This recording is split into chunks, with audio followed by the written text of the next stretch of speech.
The seeding for the college football playoff is just absolute nonsense. The numbers next to the names make absolutely zero sense. So I thought it might be appropriate for us to get together right now and do a power ranking of sorts for these teams that are left in the college football playoff 1 through 8. Make sure you're subscribed. College football, nothing but college football. It's an absolute privilege and an honor to do this with y'all on a daily basis. Again, if you haven't locked in with us yet, man, we have a good time on this show, have a good time on this platform, the On3 YouTube channel. Would love to have y'all dialed in. So let's start here. The team that I'll power rank number 8, as it stands right now, is the Boise State Broncos. Now, that sounds like a cop-out. It sounds like, oh, JD, you're just taking the G5 team and putting them at number 8. Well, yeah, I am, because I do think that the G5 roster, in comparison to the rest of this field, probably should matter a little bit. You're saying, JD, they played Oregon to a 3-point game. They absolutely did. I don't think that Oregon team they saw in Eugene necessarily stayed the team they saw in Eugene. Boise State's going to be a tough out with Ashton Jeanty running the football and what they're built to do up front. Now, to me, I'm a little bit more in need to see it to believe it as of late because, again, I think the Oregon game was impressive, but I want to see them do it in more than just a one-game sample size because they also played some lesser competition that is not Oregon in a much closer fashion. So respect Boise State. They deserve to be in. I've said it many times. I think the seeding for the college football playoff is nonsense. I think auto bids are nonsense. If you took away auto bids, Boise State, guess what? They're still in the college football playoff. I'm here for it. Right now, I'll put Boise State at number 8. At number 7, I got Arizona State. Now, I love Cam Scadaboo. I love Sam Levitt. I think this team has a tremendous what-if factor to them because at the end of the day, you still got to see Cam Scadaboo in the box. You still gotta tackle the gallon jug player of the year for us here on this show, The Hard Count. If you know, you know. If Sam Levitt gets rolling and they can challenge downfield a little bit to guys like Xavier Guillory, then maybe the box gets lightened up. Cam Scadaboo gets rolling. We're looking up at the end of the day saying, all right, Arizona State, they got to win in the college football playoff, and they're going to be a tough out for whoever they draw in that next round. However, I think the heavy bar is something we talk a lot about on this show. And if you don't know what that means, essentially we're just saying who you play leading into certain games matters. I don't think Arizona State has played any team the caliber of which they will have to see the rest of the way in this college football playoff, starting with Texas. Not to say Arizona State can't go out and beat Texas, but I do think that that will be the greatest test they've seen at this point in the season, and I think that will be a bit of a shock to the folks out there in Tempe, would be my estimation. I'm not saying that can't happen. The what-if factor is great, but for us, Arizona State, the way they're built, who they've played, we'll put them at 7 as of right now. Now, 6 through 1, it gets a little bit interesting. I think especially, honestly, 6 through 3, I could probably argue with you. We'd have a good back and forth, have a good discussion that would have a lot of legitimacy for any team within the 6 through 3 rankings, depending on how you were to divvy it up. I'll put Penn State at 6. And the reason why I have Penn State at 6 is primarily geared toward their offense. Put a pin in that right now. The defense and what they are up front, if it was just about the defensive line, Penn State's playing for a national title. Like Abdul Carter is that good. Denai Dennis Sutton is that good. My question is the offense good enough to be able to propel you to a win if your defensive line isn't having the best day at the office? Like the Oregon game's a great example. The offense is scoring 37 points against Oregon. And we're like, hey, if you told me on Friday that Drew Aller is going to propel this offense with Tyler Warren to 37 points, I'm like, okay, awesome. They probably beat Oregon. They probably won the Big Ten. The defense, though, allowed over 40 points. Now, Oregon's a different beast a little bit here. You're talking about teams you have to defend. I worry a little bit about what we're going to see from that Penn State output if they have to get into another game like the Oregon game where they got to score 40 to win. So for me, I'll put Oregon at 6. I'll put Notre Dame at 5. Now, if you have Penn State ahead of Notre Dame in your own personal power ranking, more power to you. I just trust the formula a little bit more as to who Notre Dame is. I think they do a great job forcing teams to play their style of football. And I think that if you were to compare the weapons for Notre Dame and Penn State, Tyler Warren's probably the number one weapon. But with Jeremiah Love, with Jordan Faison, with Jaden Greathouse, with Bo Collins, with Mitchell Evans, there's so many guys for Notre Dame to distribute the football to where if they run the Mike Denbrock offense to the way you're supposed to run it, if they play within the confines of that system, they're going to be in good shape and they're going to score points. I think it's also noteworthy how solid they are up front and how solid they're able to play up front because of what they do on the back end. Like Xavier Watts is an absolute dude at safety. I think you could say he's the best safety not named Caleb Downs in the country. They trust them on the back end a lot, and to this point in the year, they've done a phenomenal job winning their matchups on the back end and allowing those dudes up front to go eat. Now, is Riley Leonard everything that you want in a quarterback? Is he throwing for 300 yards a game? No. I think he's a lot of what you need, though. I think he's a lot of game manager in the best way, brings something extra with his legs, has, for the most part, done a good job taking care of the football recently. That's good enough for Notre Dame. I think the identity of Notre Dame is a little bit more sure of itself than the teams behind them on this list. So I'll have a Notre Dame. I'll put Notre Dame at 5 in these rankings. Now, at 4, I got Texas. And Texas, I think, may have the most untapped potential in this entire field because right now you got a quarterback in Quinn Ewers who, before the year started, was projected to be a first-round pick. As of late, he has been very game manager-ish. Outside of the Georgia game, he's pretty much good for a little over 200 yards a game, maybe a pick here, 1 touchdown, maybe 2, like pretty pedestrian in a lot of ways. And so if you told me before the year that these were going to be his numbers, I'd say, okay, well, Texas probably has 3 losses in the regular season, maybe. But Texas, to their credit, has been gritty, physical, tough. I said it in a different video. I think they're a lot more of a Hummer / like Toyota RAV4 operation than they are Ferrari.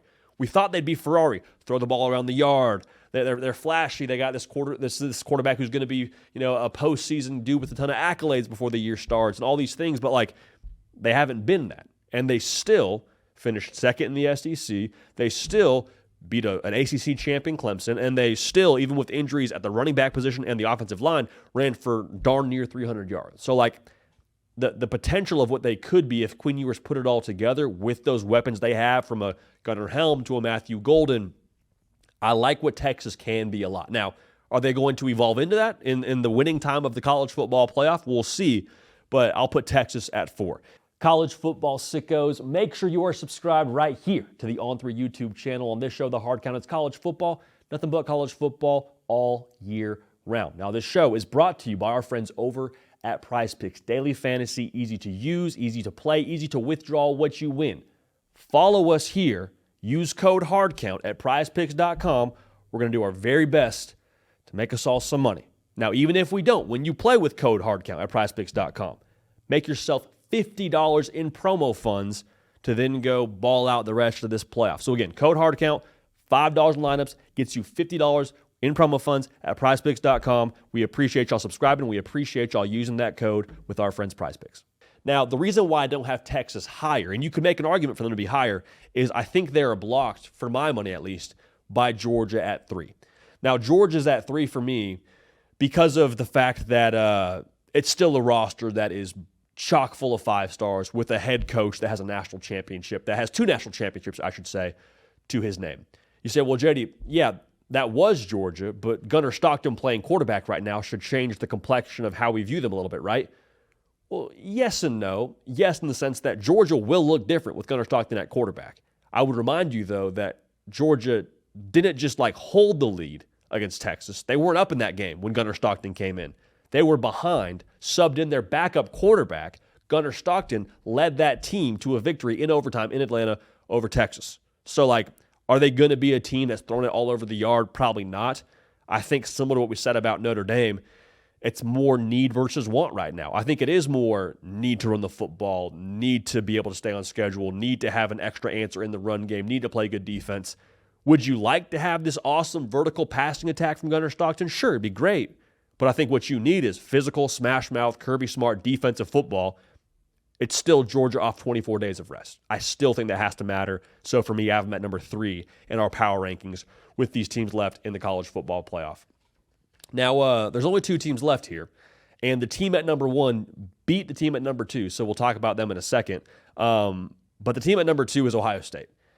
And I think a lot of us, when the Michigan loss happened, were a little bit discombobulated because Michigan's not like a national title contender this year. Michigan played in the ReliaQuest Bowl. All right, it's not an outfit that's as shiny as it was a year ago when they won the national championship. They're in a down year. So for them to beat Ohio State with the most talented roster in college football in Columbus currently threw us for a loop. Who is Ohio State? Are they good enough to go win the national championship? Are they actually who we thought they were going into the end of the season? My answer is yes, they are. They're still the most talented team in the country. I think when they're on, they're a monster. Was talking with Caden Smith as I do for every single show we do here on this platform before we got rolling here, and he made a great point. Like, if we were to just guarantee that every single one of these teams the rest of the way were to play at maximum output, Ohio State's winning the national championship. And that's not to say anything of Oregon or to say anything of a Texas or a Georgia, but like with that roster, with Will Howard throwing the football downfield at that level, with Chip Kelly being aggressive, with the defense in the back end playing lockdown to their NFL caliber of dudes they have back, like that would be a problem. And again, I think that would translate to Ohio State winning the whole thing. So Ohio State, I can't put them ahead of Oregon right now because they lost to Oregon, and because of the Michigan game, honestly, that probably has to matter a little bit for us when it comes to power rankings. Again, not resumes, not college football playoff rankings for us right now. I'll have Ohio State at 2 as it stands for us here moving forward.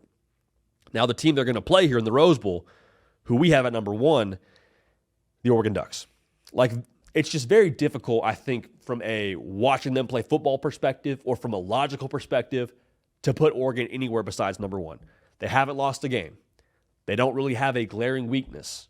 They're extremely well-rounded. They're top 10 in terms of points per game scored and points per game allowed. They have a tremendous competitive approach from what we can gather with how Dan Lanning has that thing dialed in. Like the moment hasn't gotten too big for them. We don't see this massive letdown after Ohio State when they go play on a short week at Purdue. Purdue's Purdue, but Oregon was still the wagon we thought they were in that spot as well. That should tell us a lot. I cannot wait to see what they look like here as they move into playoff mode. If they don't have that letdown or that, I guess the best way to say it is if they're not carrying the weight of perfection on their shoulders and they're truly living in the world of this is a 4-quarter season, Oregon is going to be that team that's hoisting the national championship trophy on the podium in Atlanta. Now, again, the Ohio State-Oregon game, I think, is going to tell us a lot about the national title's destiny. Just full transparency, we feel very strongly about both those teams.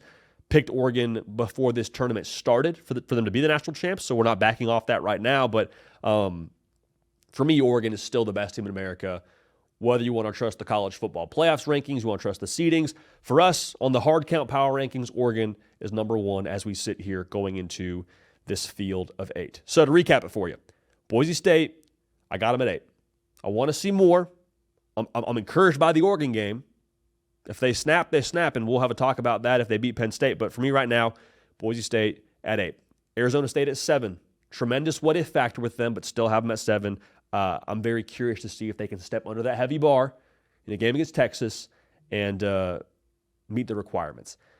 Penn State at 6, that D-line is ridiculous. Is Drew Aller able to just will that passing game into something with Tyler Warren? We'll see. Notre Dame at 5, love the formula, love their identity. Texas at 4, I mean, they have the most untapped potential of this entire thing. Georgia at 3, still Georgia, 24 days off rest with Kirby Smart. Ohio State, the most talented roster in this whole deal, and Oregon number 1 we just talked about. So those are our power rankings as it stands right now. Very excited to see how this translates here and how right we are on these power rankings as this whole thing progresses.